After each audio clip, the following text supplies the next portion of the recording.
This is your 100th interview. God, no, interview, no. I mean, this is my second podcast. It's different interviewing someone than getting interviewed.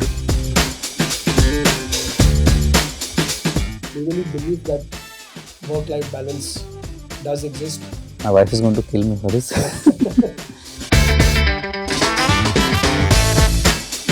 The funniest memory of yours at Famous? The funniest thing is we keep on scaring people that there's a ghost in Famous. That is the thing. And we keep on running, we keep on playing pranks. That is one of the funniest things.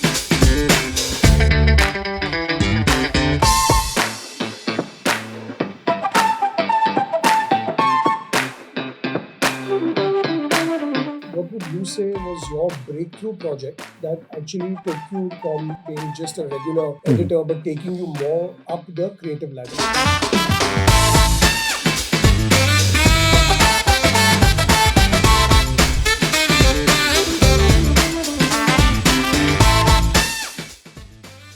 Good evening, everyone, and welcome to Famous Talkies. Today's episode is super special, especially for me, considering this business has been on for now 7 to 9 years.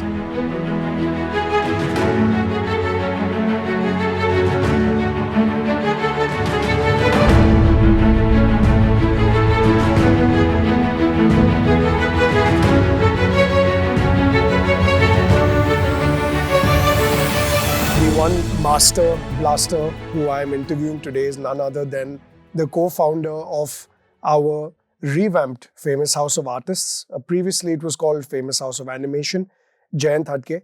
So, welcoming Jayant to the show. Really happy for you that you've been part of this institution now in two different parts of your career. You started off here, then you moved on to another studio where you had a lot of experience and exposure in the US, and then 2010 you came back to Famous. And we're very indebted for you and for you being part of us again and starting with a small team of 6 people in 2010 and now running an absolute massive advertising production, creative, post-production solution with more than 100 people under your leadership. So what we would like to do is, as we normally do, keep it as candid as possible and try and bring out the best of what you have experienced and share your learnings, not only about the market, but about how the industry has changed over the last 20 years. And more recently, in the last few months, with new technology like AI coming in and new softwares that you've started using after COVID, and how that has changed the way brands, agencies, film producers are looking at you as an individual creative and subsequently the entire infrastructure that Famous has offered to the industry. So without further ado, we'll quickly jump into some questions. Firstly, a small breakdown of both your journeys, your first and now your second innings at Famous, how you kind of came in, who was the architect of bringing you in, and what were your first feelings when you came to Famous? So basically, my journey into advertising started in 99 when I was working in a studio called Studio Mirage. I was there as an intern, say, for 5-6 months. And that is when actually the whole revolution where from film to digital stuff started. And I was working on a system called Silicon Graphics, which was the top end system at that time. I was working for around 6 months, and after 6 months, one of my colleagues, Abu, who was working with me there, came and joined in Famous. And he introduced me to Arunji, father, the great. So basically, I met him and we started. So both of us started together. We got a system called Smoke, which earlier was a little brother of Flame. And it was for the first time in India that we had got a technology like that, which was a much compact version of Flame. Because the system on which Flame used to run used to be like a big refrigerator. Used to need like a key to switch it on and stuff like that. So it was much a nice compact system, and we started working on that. And because Famous Studios is a mecca of advertising where you had like hundreds of producers who were working, there were agencies which were coming here. So for us, it became a very good entry into the initial phase where a lot of advertising guys were actually adapting to your digital stuff. And with such a powerful tool like Smoke, we were able to deliver stuff which earlier used to take like forever. In fact, during that time, I remember we didn't have any, of course, there was no tutorials, nothing. There was one guy who came he gave us like a 1 day training of exactly explaining of what it was. What happened is we kept on evolving as the project started coming in. We started learning on the job of how to use the system. Earlier we were working on 1 layer, then became 3 layers and 4 layers, and eventually started growing. Obviously, if Yeah. you bring a new technology into the fray and it has various tools, and as an artist at the time, you also only had a introductory kind of tutorial, Yes. and It then was a very basic, obviously yeah. exploring it then on your own and doing your own R&D, which is extremely important even for today's generation. I feel that they should not be limited just to deploying what they've learned from a media institute, but looking outside the box and exploring different ways. And nowadays you have multiple online tutorials Correct. available for various softwares. There's YouTube, there's multiple other ways where you can learn. At that time, that was not even existent. Yeah, nothing was there. And luckily, what happened is because the technology is so new, even the clients were ready to experiment with us. And in that whole process, we discovered a lot of new techniques and stuff which actually kept us running for a very long time. So we started with like one flame. So I used to work in the day, I used to work in the night, and then eventually we realized there's so much work. Then we got 2 flames, and we got 3 flames, and eventually at one point, we had almost 10, 11 flames. Yeah, that's correct. I remember those days also. So tell me something, Jayant. For you, in your first stint, when the whole post-production revolution was happening and Famous kind of became like that original co-working space, but only for the TV commercial production houses, etc. What would you say was your breakthrough project that actually took you from being just a regular editor, but taking you more up the creative ladder? So, in fact, I would say in this whole online space, I was very lucky to work with the best directors. Say it was White Light, it was Ravi Udyawar, there was Equus. So, all these guys were actually doing films which were very, very different. And they were pushing the boundaries in the type of visuals that they were working on. In fact, Ravi Udyawar was one of the first clients with whom I was so excited. All his projects were like people used to ask, how did you work on this project? So even projects like Tanishq and other stuff which we did for White Light, people used to ask us, like, what was the technique behind those beautiful visuals that you guys are working on? And along with Nomita and Shubir, we had developed a very interesting setup and a workflow which made their film stand out from all the other guys who were actually working in that time. That time, correct. So I would say there are multiple projects. I'm saying if I'm not wrong, we would do at least 600 films a year. I used to online on 600 That films. is crazy. And I used to work alone. I used to have 2 systems along with me. So I alone was handling 3 systems. So I used to work on one, I used to jump onto the other system, look at that project, because there's so much work and people used to queue up in the line just to say they can work with us. So Jayant, coming back to the question of the breakthrough projects, and I remember in those days there was just a complete revolutionary approach to making TV commercials. The industry had opened up. So what were your experiences with some of the directors and producers? And obviously many of them used to have their offices in this very building. And we're very grateful to them that they gave us famous, all our team members, the opportunity to look at visuals in a very different way. So how was that collaboration, and how did that kind of transpire? See, in fact, what has happened is across the year it has changed, but initially there's a lot of interaction with the directors and the producers while working on a project. They used to come, spend time. In fact, they used to come morning 9 o'clock and be there till 7, 8 in the night, sitting next to us. And they used to also involved in every process of that online. See, because right now the way we are looking at online has lost all the glory the type of work that we used to do. Right now, people are just using online, say for a sounds lab or doing some basic stuff, but we used to do very high-end stuff at that time, because what used to happen is the systems used for CGI were not that powerful at that time. The processors weren't that powerful. Like, just to give an example, the system that used to work on Silicon Graphics was the highest, it had the highest CPU strength at that CGI, time. I'm sorry, SGI, that SGI. blue machine, which Blue machine, which I still have. you still have as a souvenir. Yeah. Souvenir. Okay. So the machines used to be very, very slow. So the biggest challenges for most of the CGI guys was how do they composite. And we used to get all the layers and used to composite and actually do all the compositing work which happens now on Nuke and other softwares. And what used to happen is that used to allow us to create visuals which at that point were very difficult to do by the traditional way. So that whole approach actually made my vision and also my understanding of compositing very strong during that time. Because I had learned 3D, but I was mainly a compositor, and it helped me in understanding the vision of the director also very clearly. Because they used to tell stories about what things happened in the shoot, where they got stuck. They used to call me from the shoot, and then we used to guide them on what is the best way of doing it. See, it was a very new thing, it means at that time, just imagine I'm talking about 2000, like 25 years ago. Things were very, very different. But we were very fortunate to actually work on such high-end system, which at that point only few could afford or few could have access to. Correct. And I just feel how you explained that in the earlier days, the directors and the producers had a direct phone call connection with you, with Sabu at the time, and all the other, even the sound engineers who had Yes. set up the whole Galactica facility at the time. There was a proper collaborative Totally. Yeah. approach towards delivering content.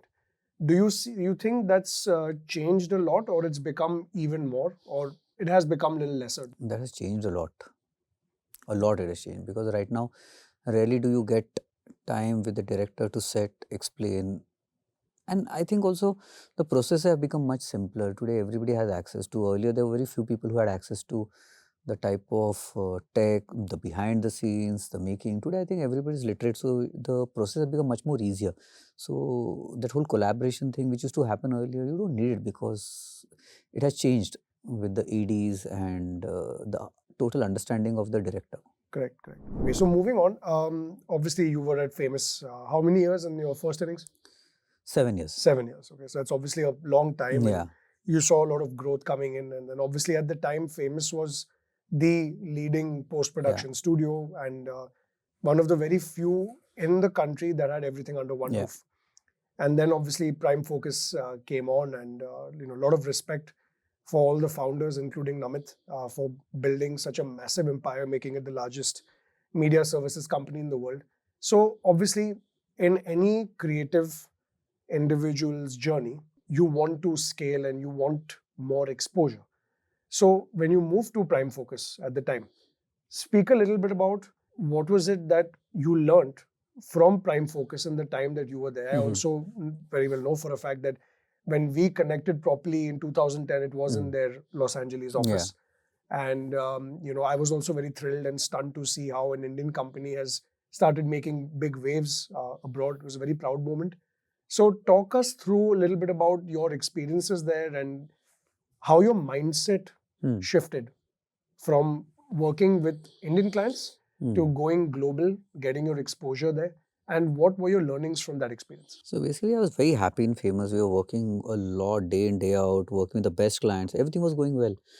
But basically, during that period of 2006, 2007, Prime Focus was in a phase where there was a lot of transition happening for them. They were going global. They were looking at studios in New York, in LA, in London, and they were just growing like crazy. Somewhere I felt like it would be great to just go and explore the international world and see. I think more than international world, the workings of it. See, because during 2007, it was still big that an Indian company going abroad and making waves. They are working on big film, so it excited me a lot. And I felt going there, I'll just get to learn and understand the way they work. Is it something wrong that we are doing? And how do we make, like if I'm working in Famous, how do I make it global? What is the route ahead? I thought going and working with them will give me a much better exposure than just sitting here and deciding, okay, things are happening. And that is when I took that plunge and I just went there for 3 years. I was there for 3 years. Learned a lot. First into advertising in Mumbai, then a few months in New York, few months in LA. I also went to the London office. I got a lot of exposure in just understanding the way they work. And see, the thing is, it's amazing. If you look at the world, it's amazing. It looks very nice. Working there was a pleasure. Not always, but it was fun. The only reason it was not is because I just realized because understand, I had come from a background where 7 years I was working with direct clients. You go abroad and you realize you don't have access to anybody. You are all alone. There was no input, and I just felt like, oh, this is what I wanted to come and learn. At one point, I felt, I think this is the world. I quickly realized, okay, there's nothing beyond this. Hmm. Because I felt I worked in Hollywood, which was I think the nothing goes beyond Nothing that. So goes I was beyond. like, okay, Right. fine, this is where we've reached. Do I want to stay here? No, I didn't want to stay here because I felt I had achieved something across so many years, relationships, knowledge.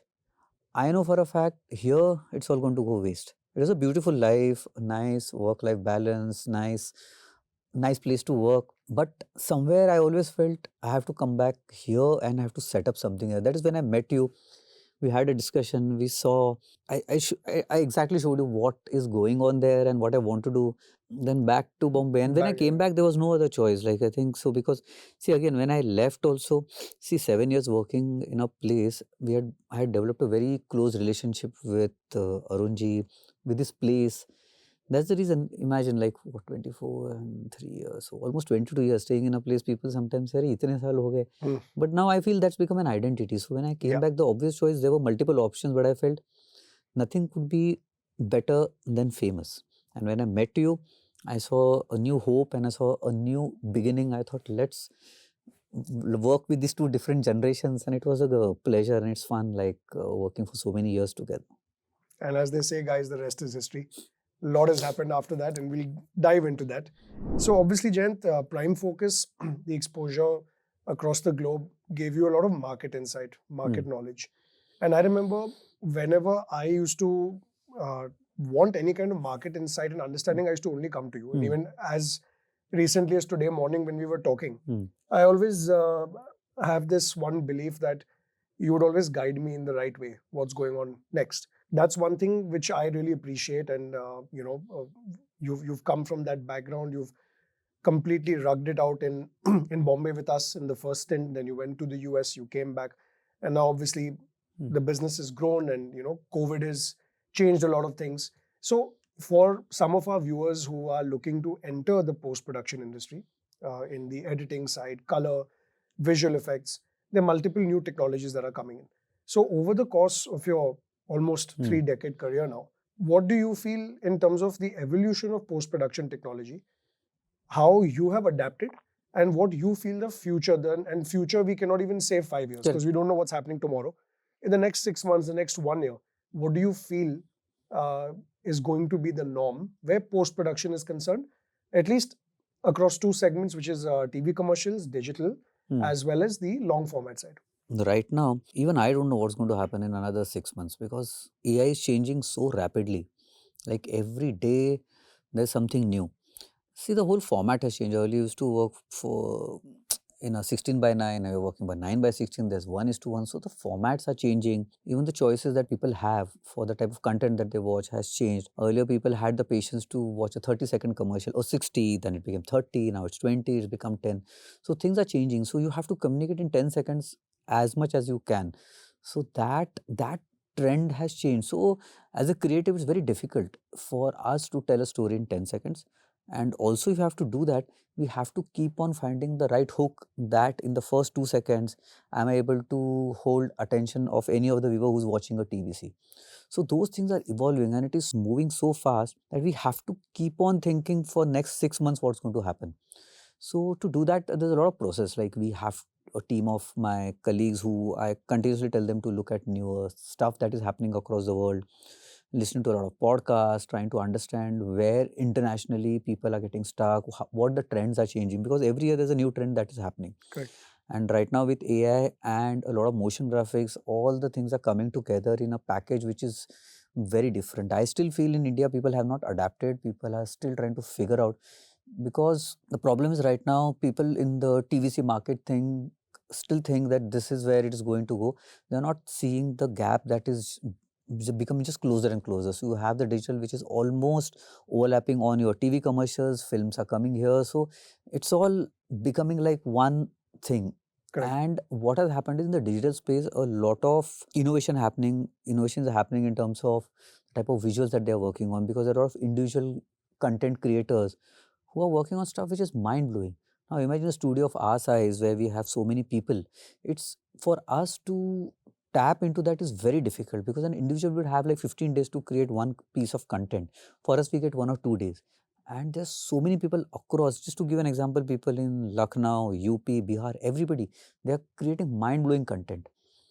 And people are liking it, and they have multiple followers. Now, to try and understand their uh, thinking or their creativity and then adapting into our thing is a very difficult thing right now. So another thing that I also learned from the whole COVID experience, because we were all very much part of what happened, how the studio restarted and how things completely changed. We also had a couple of incidences for viewers who don't know that we had a couple of shoots lined up just after the second wave, but then one of them caught COVID and the whole thing got postponed, and it became a mess to manage, right? In the midst of all of this, obviously you've seen how the approach of the client has changed, right? As you just mentioned, there are people in pockets. We're also very well aware. There are different parts of the country that talent is popping up there and we're not even aware of it, right? And they are creating content for brands sitting out of Bombay, Delhi, etc. In this entire ecosystem, managing relationships with clients also is a very, very big and serious task, because I've also realized that in a service-based industry, the client, if he has a good relation with you, he will give you 1 or 2 opportunities to screw up. But if your relationship is not good, they will, in their head, blacklist you.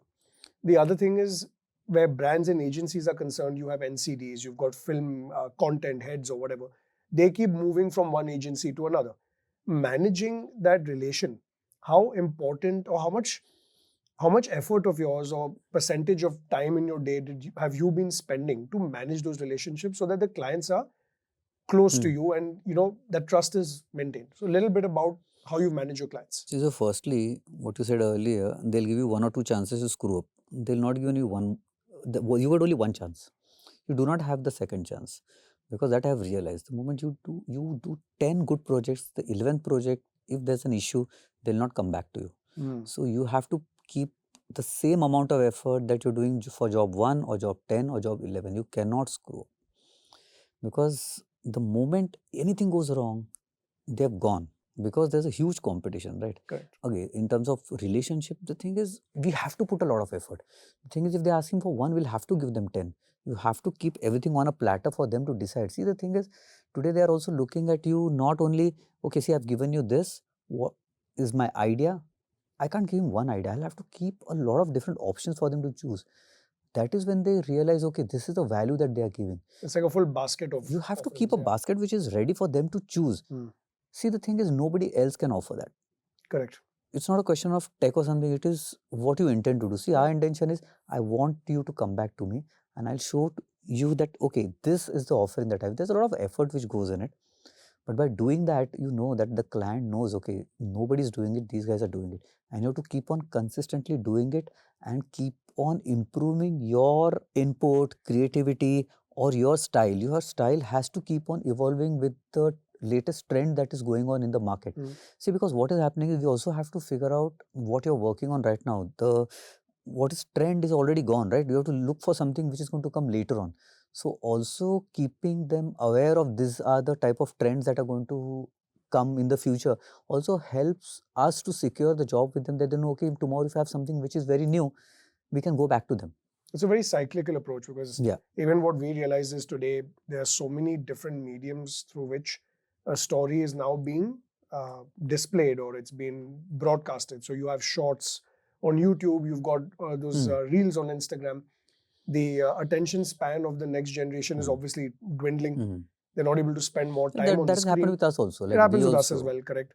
And we have accessibility to everything on the phone now. We don't have to wait to go back home to turn the TV on. You can just, from your phone. So that brings me to the question of, in the last 15 odd years, when you have, your second innings here, a lot of hardware, software has come into the picture where Famous House of Artists is concerned.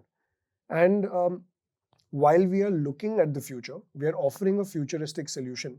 There's still a lot of hardware and shooting-led technology that you are using. So, for example, the most recent introduction where hardware is concerned has been your 3D printing, your robotic arm, recently the probe lenses. Obviously, this has come, and you've also approached the company management and said, okay, we should invest in this now.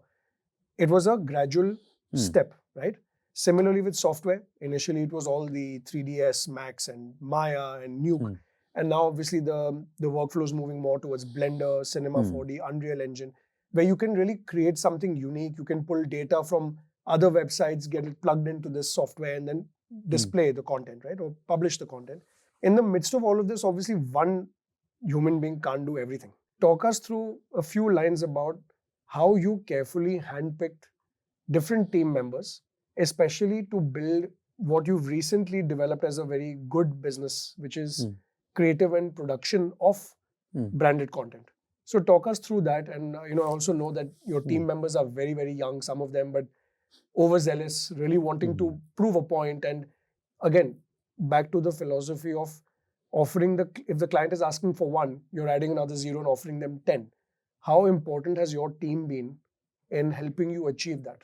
See, so my approach for selecting talent is very, very different. The thing is, I don't look at how many years of experience you have or what you have done. For me, it's very important. I love to work with young kids who are just fresh out of college, because what happens is then I can mold them the way I want to. See, the thing is, I personally feel it's very difficult to make someone who has years of experience and mold him into the way I want to see, because as I told you, not everybody is going to be happy to say कि अरे एक मांगा है आप 10 क्यों दे रहे हो? Nobody wants to do that extra effort. Nobody wants to do. But that is a mantra, or that is what I follow. So right from day one, when they start looking at me, if I'm giving them 10 things, they understand this is how it works. Okay, they don't know the other word, right? They have come out and they know कि 10 देना है करके, right? They might give you 5, but at least if I start cultivating that thing, कि this is the norm, then what happens is across 2-3 years, they know this is how we are going to move ahead. If I'm to get someone who already has worked in other, say, production houses or anywhere else, but why are you giving 10? They only want 1, right?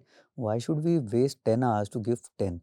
But I know for a fact what the client is looking for. See, because years of experience working with all the brands and everybody, they always want more. Everybody wants more, and we have to give. There, as I told you, there's a lot of effort which goes in it. But if I don't do that effort, I wouldn't have survived for so long. People wouldn't have come back to me over and over and over again. Like, we have so many clients. Why is there a repeat value? There's a reason. I'm not the only one in the industry. There are multiple people who are doing it. But you have to consistently keep on giving them more and more.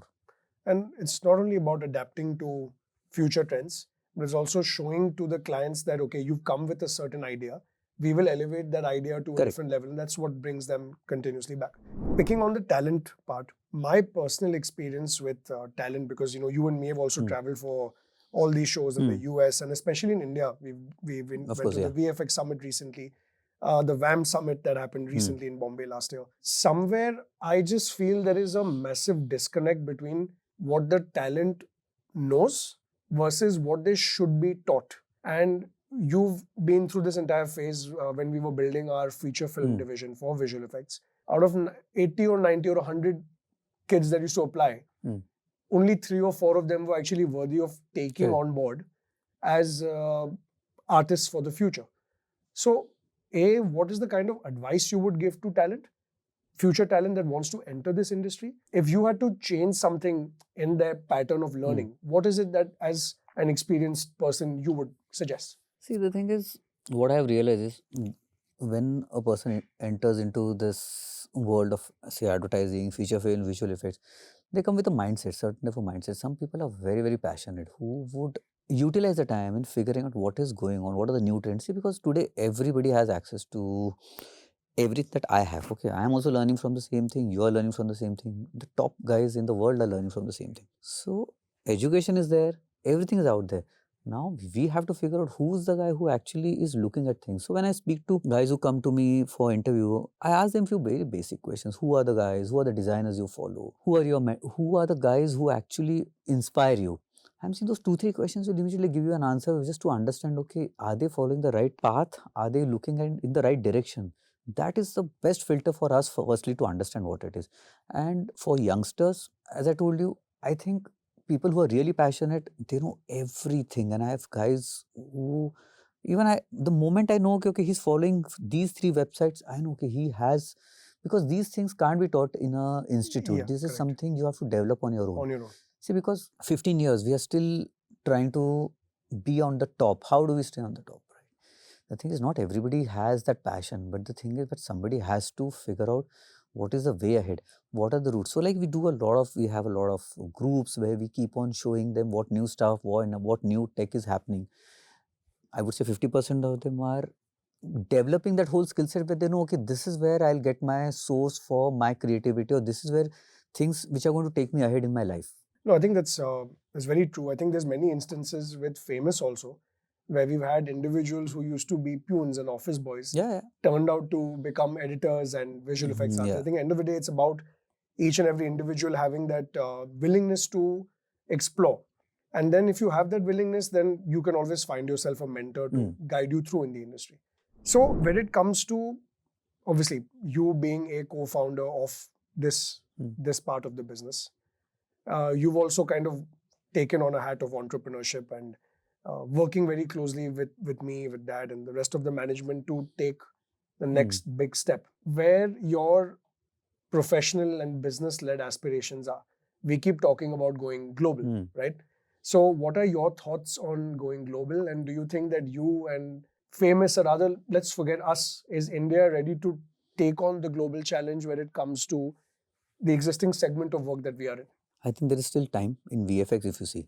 See, because what has happened is a lot of has happened in the whole VFX world, where what has happened is AI, specialized, say like a creature work, automobile work. The West has gone way ahead, right? We have not got those type of opportunities right now. Okay, it will happen. It will happen. It will happen soon. I think eventually it's going to happen. But right now, going global, I personally feel only stuff which is very unique, which people have not touched. See, because VFX industry is a very broader industry, right? And there are so many things. And as I told you, we started our whole revolution much later, and they have already reached way ahead. Of course, the budgets are much bigger, much higher. So my personal thing is, either if you are going global, we should be only looking at stuff which is very, very unique. Only then you can have some standing in the market. And again, global could be also a lot of Asian markets. There are so many markets which are still evolving. Yeah, like the And Middle East, North Middle African East, market, many Eastern places. Europe. There is an opportunity, but I still feel if we go there, or if our approach is to look at international work, it should be very, very specialized. No, that's a very interesting point, and I think a lot of recent Hollywood releases and even releases of Indian films like Kalki, which we worked on, we were fortunate enough to work on that. It just showed that even the Indian production houses, at least the ones that are serious about making big content and they're putting their money where their mouth is, they're also taking the approach of previs and spending time on pre-production. They're getting international talent to back up the projects, such as cinematographers, action directors, so on and so forth. So I feel definitely certain areas of the industry that are lacking that expertise factor is something that one should create and look at. I think we are there. It's just a matter of time. So when it comes to the way industry has shifted, okay, till about 2017-18, the only market really was theatre. Okay, in India, we all know that it was being run, or rather, the top 5 production houses were rolling out films, and it just did really well in the box office. But ever since Netflix, Amazon, the big OTT guys have come into India, there's been a massive shift in the industry, and viewers are not going to the theaters as much as they used to. Audiences now being very, very selective on what they want to watch in the theater, what they want to watch on the screen. In terms of post-production, or in terms of, again, future of talent, etc., you've also been part of it. You meet some of the big directors who used to be ad directors, but they're now also producing films. Correct. So what are their thoughts and any kind of insights from there, how you think it's going to impact maybe Famous or any post-production house that is maybe in our competition? How do you see that kind of moving ahead? See, I would say from our perspective, say from Famous's perspective, see, we right now are a partner which plays a very important role in to bring their vision to life, right? See, because many filmmakers have amazing stories, they have very interesting concepts, But what is happening is they themselves are not sure whether they'll be able to achieve that type of say realism, the type of vision, the type of the stuff that they have in mind, right? So I think we have a good opportunity to actually work, collaborate with them, and that I think that's not happening right now. It needs to happen where we are involved right from the beginning, right from the time they have a concept or they have a script which is ready, and to see whether if we are able to in fact help them bring a visual to their vision that they have, right now, because a lot of these directors are looking at Indian stories, mythological stories and Period everything. dramas, yeah. Now to bring that to life, we are the best partners, and I think we could be one of the best collaborators in a very big way. Take example of Ramayana right now, what is happening with Prime Focus. So I think a global company is now coming to bring that big mega vision to life, right? So this is just a beginning. Once that is out, things will start changing for all of us, like where the directors, the content creators will look at us very differently. Right now, that process is still not that transparent. It is there, but I think things are changing for us because what is happening, as you said, many of our directors who are ad film directors are now getting into feature film.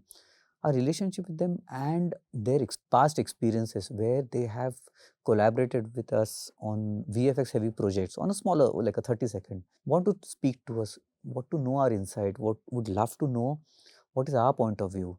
So that thing is still going on. It's not that it will take time. But I personally feel our whole experience where we have worked on multiple commercials which are VFX heavy, our whole knowledge and our whole learning across so many years makes the whole transition very smoothless. And Project I can show him, see, this is how we've done in a thing.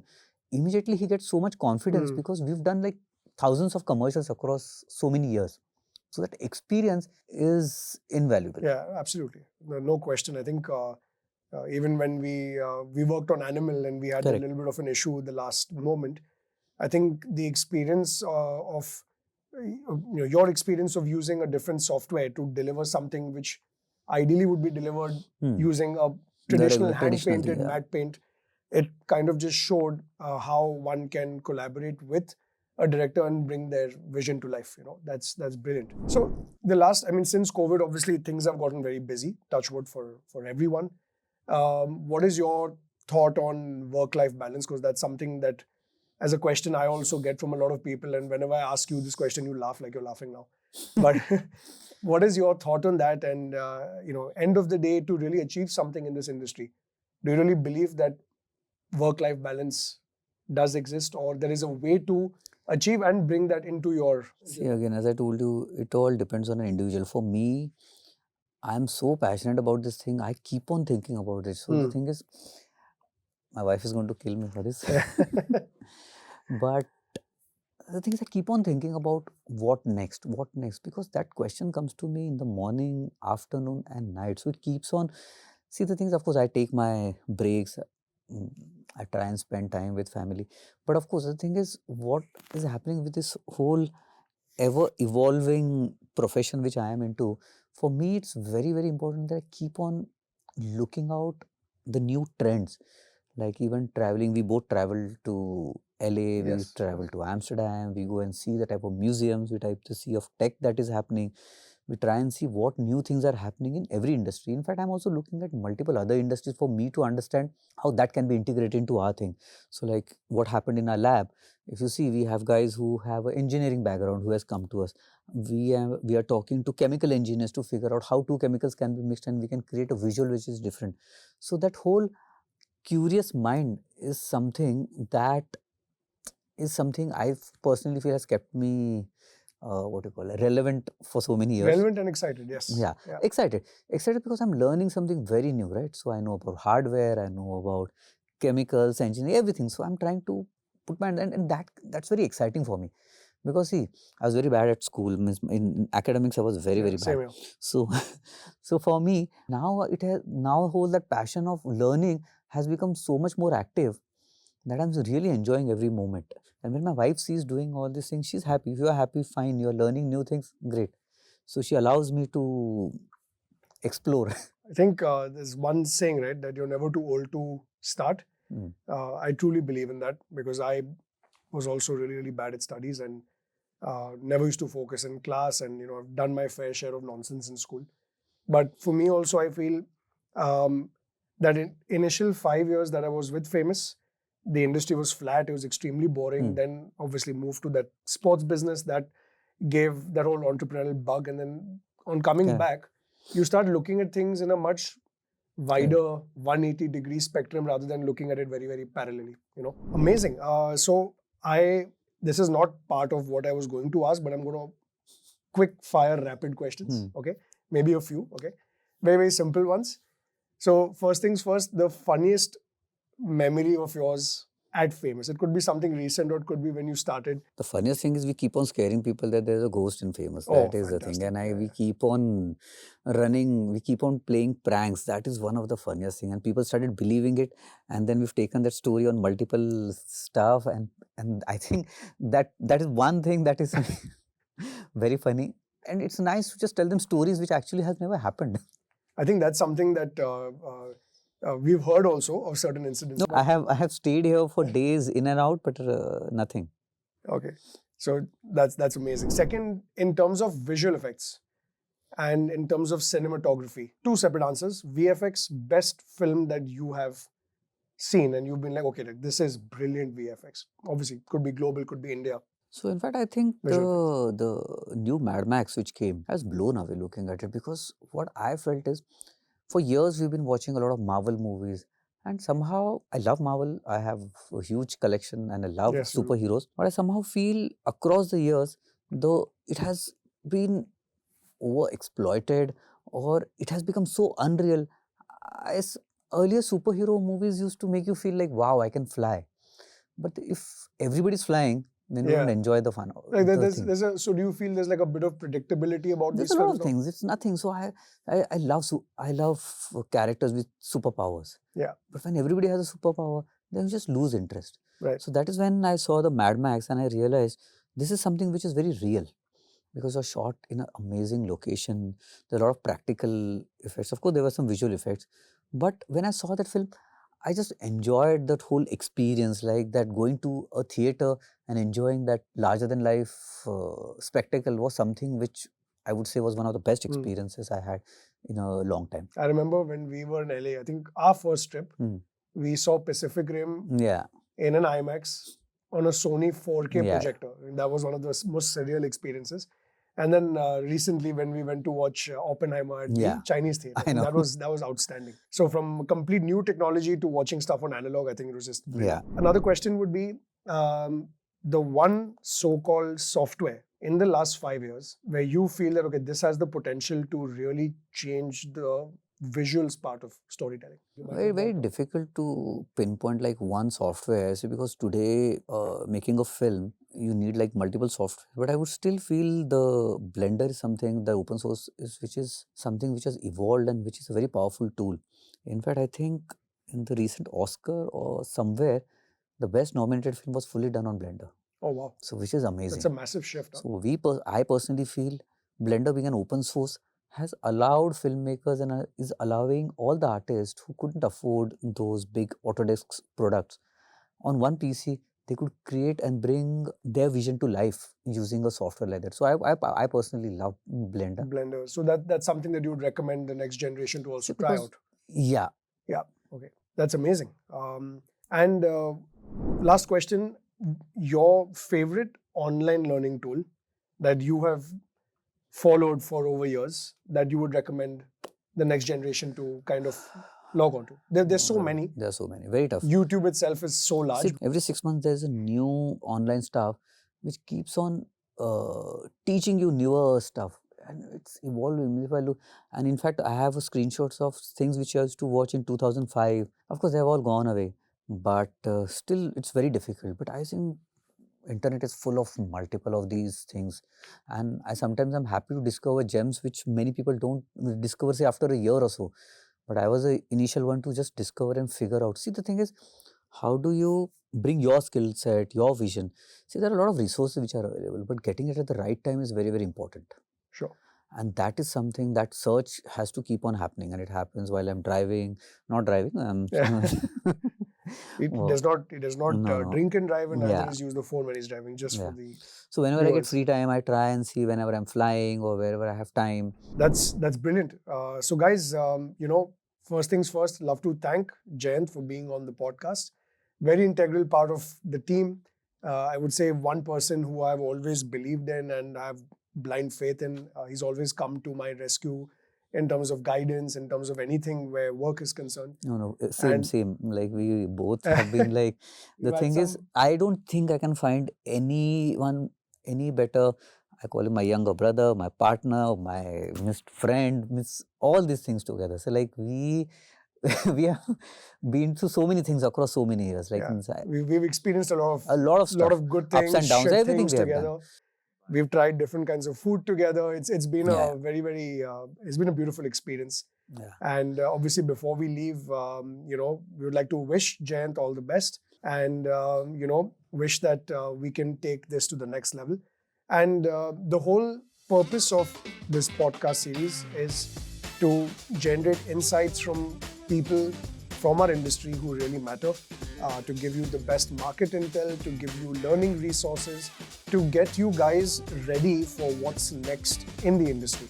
And I think there's nothing better than having a one-on-one chat with people like Jayant, who have been part of the industry ecosystem for over almost 3 decades. And I think, and I hope the viewers get some kind of an idea of what we're trying to achieve through this program. And from all of us at Famous, from Jayant, from myself, wishing you guys all the best, and look forward to welcoming you, tuning in for this podcast, and for the next one. Many more to come. Thank you so much, guys.